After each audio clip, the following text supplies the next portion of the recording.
One ring to rule them all, one ring to find them, and a whole lot of chairs to seat them all. From the upcoming Prime Video original series, The Lord of the Rings, The Rings of Power, please welcome Charles Edwards, Cynthia Addai-Robinson, Emma Horvath, Ismael Cruz Cordova, Daniel Wayman, Maxim Baldry, Rob Aramayo, Tristan Gravel, Megan Richards, Sarah Swangobani, and Owain Arthur. Hey, guys.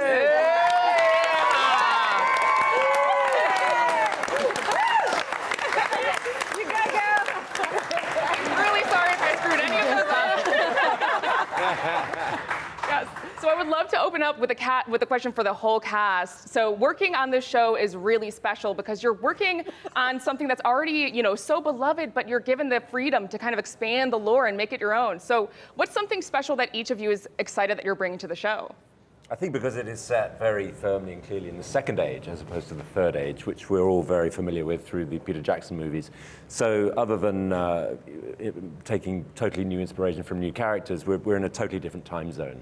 So that gives us an added freedom and freshness. Absolutely, absolutely. And we've gotten to see some of the sets and how detailed and elaborate they are. Did anyone have a particular location that you got to shoot at that you were like, oh my gosh, what am I doing right now? Absolutely. A few of us had the chance to go to South Island and be the location that we were going to go, that we went, we had to be helied up there. And I don't think any crew had ever shot up there. And it was truly, it was like being in heaven. It was beyond CGI. It was just paradise. And we were all floored. Cynthia was there as well. Yeah, I mean, we had amazing locations, but we also have incredible sets. And I might be slightly biased, but our Numenor set. Sorry, guys, this is pretty bad. It's a pretty amazing set. And just, I know, it's just the artistry, the craftsmanship, and a whole lot of love. But yeah, everything is beautiful in the show. I mean, what can we say? Yeah, and did anyone take anything from the set? Really? Really wanted to? No. Not yet. No. Come on, cut that out. No. Yeah, absolutely. Yeah, and a few of us, like myself, who were lucky enough to be at the Hall H panel, we got to see all these exclusive clips. And one of them, we got to see Elrond and Durin in what I think is some kind of friendly competition. And we have seen a dwarf and elf put aside their differences before. So Rob and Owain, can you tell us what's happening there or the relationship between your two characters? Well, you're meeting us both after quite a big gap in a dwarf's life. Not so much for an elf, being immortal and all that. But we have history, and we kind of have an instant clash at the first meet, shall we say? Yeah. Yeah, Do you agree? Yeah, it's friendly on my side. I don't really know what he's on about. Yeah. The dwarves have a tendency to have a temper. In addition to, elves and dwarves, we also have Harfoots. And again, at the Hall H panel, Sarah, you said something really interesting that I kind of held on to, that your character Marigold is kind of trying to, preserve the joyous way of Harfoot life. So can you guys tell us, where we find the Harfoots when we pick up this show? So they're living a way of life that they've lived for generations. They're migratory, they're nomads. They take their belongings with them, moving from place to place in order to stay hidden and stay safe from the rest of the world. And that's what they're doing at the start of the show. I have a very inquisitive daughter, Markella Kavanagh, who plays Nori, and that's Megan here, who plays Poppy, her best friend. The two of them start disrupting our way of life. Basically, very, very hard. Not from me. Well, actually, it's completely Nori's fault. But no, Poppy has such a love for her friend that she goes with her out of just support and love and needing to be by her side. Yeah, so that's where they are at the beginning. Yeah. And speaking of Poppy and Nori, we saw them in one of those exclusive clips. We saw them finding what I think is the Stranger, which is a very mysterious character. So Daniel, I know it's supposed to be a mystery, but what can you tell us about your character? I just think he comes from a place of this. He's got this deep source of purpose. He knows he's got to do something. He has to fulfill it, and what we're going to see is how he goes about doing that and how that begins to impact on the rest of the communities that he comes up against. So I think it should be exciting. I'm so excited for it's only 30 days until we can start to really talk about it. So if the time goes fast, we can really get into it. Maybe I come back, we can chat again. I know that next Comic-Con, we'll talk about it, yeah. And kind of to broaden the scope a little bit, to talk back about the making of this. So everyone has such amazing costumes, whether it's robes or armor. So is there anyone here who has a particularly interesting costume? Me. Yeah? Actually, I'm one of my favorite costumes is, Cynthia has the best wardrobe, really. Like You have Quinneria some pretty nice frocks. is the most incredible.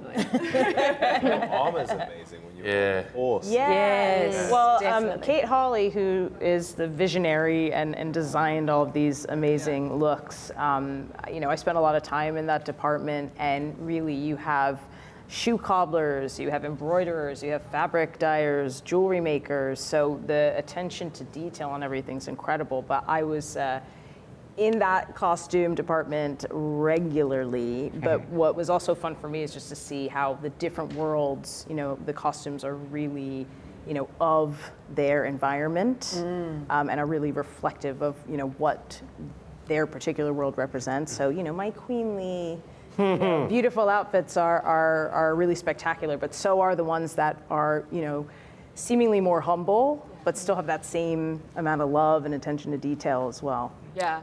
And comfort. There are various levels of comfort with costumes and prosthetics and makeup. Yeah. Yeah, you're in a very... Privilege. You're in your dressing gown. He's in his pajamas. I'm pretty much wearing Khazad Doom on my chest. Well, Owen, do you think you had like the longest makeup process of anyone? I know I do, yeah.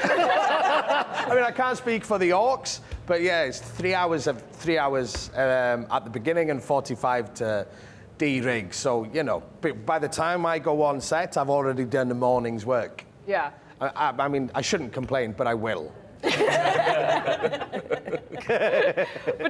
to expand on that, we meet the dwarves at a time when Moria is kind of like in its prime. So what kind of different facets of dwarf life will we be able to see in the show? Well, you'll see us in, it's booming down in Khazad-dûm. It's rocking, I should say. It's a lot, it's at its height.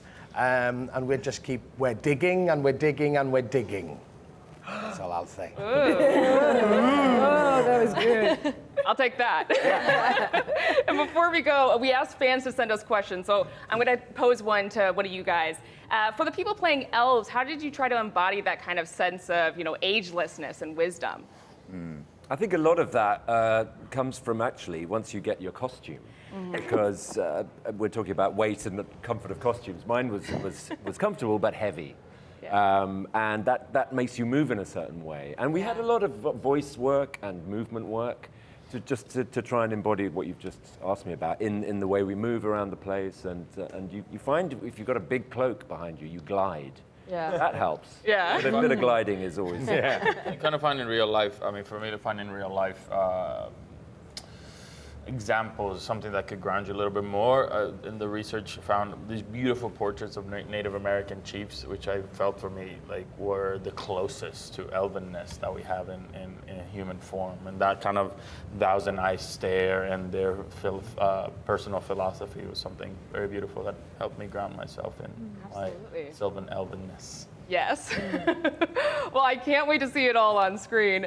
Thank you all so much. Lord of the Rings, The Rings of Power premieres September 2nd, but believe it or not, The Rings of Power is so big that we've got even more stars from the show right here on IGN Live at Comic-Con right after this break.